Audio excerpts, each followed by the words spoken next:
Well, hello, hello, hello. This Brother West. This Prophet West, your friend, your brother, coming back to you again. And before I get out the door and go ahead and go to work, I just want to, there's some of you that wonder when. You're saying to yourself, God, when will you bless me? When will I receive my promise? When will I receive my healing?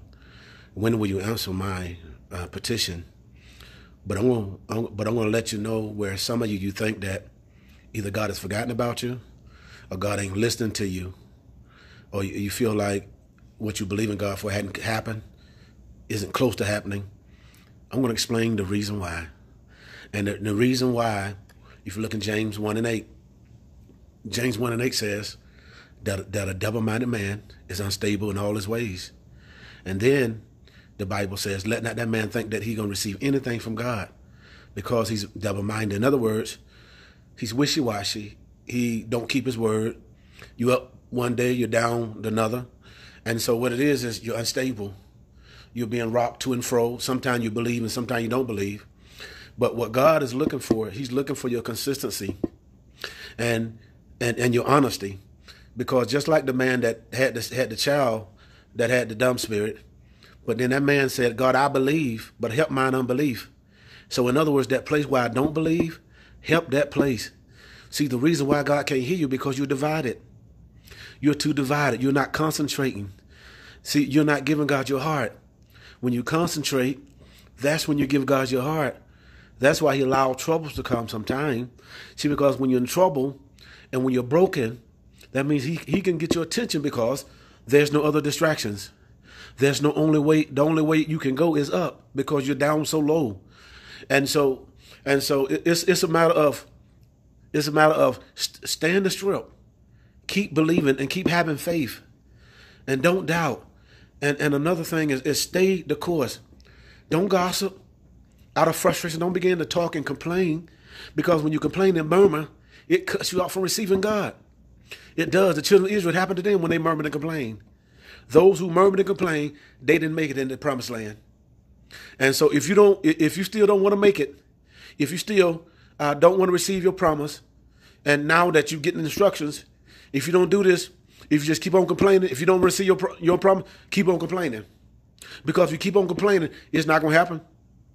God is going to be far, far, and far away from you when you're complaining. But now you say, God, is me. I got an issue. There's an issue that I have. God, help me.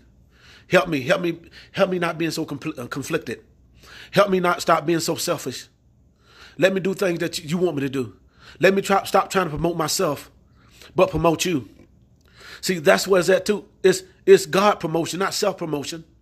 Because the Bible said when you humble yourself under the mighty hands of God, in due season, he's going to exalt you. You ain't got to let people know what you're going through. You got to let people know what you're dealing with. Tell God about it. Tell God about it.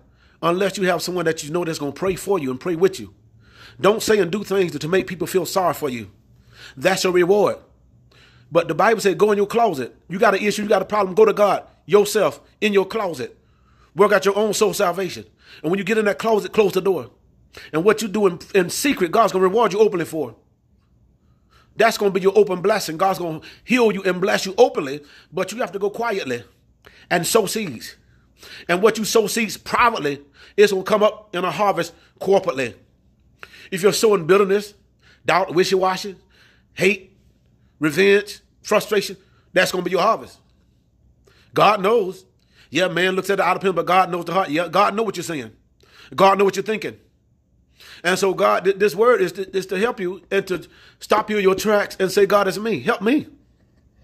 Create in me a clean heart, oh God, and renew a right spirit in me. Where I'm wrong at, God, identify with it and God, remove it.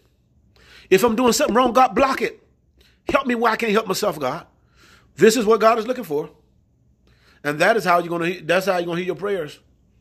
The Bible said the effectual fervent prayer of a righteous man availeth much. What make it effective? Fervently. He's under pressure. He's sincere. God is looking for your sincerity. Even the Bible says the Spirit of the Lord is going to and fro the earth, looking for those who have a sincere, a right, a perfect, a mature heart. That's what he's after. You can't game God. Leave your games out at the door. You can't hustle God. You can hustle a man. You can hustle a woman. You can hustle kids. But you can't hustle the Holy Ghost. You can't hustle God. I'm done. God bless you.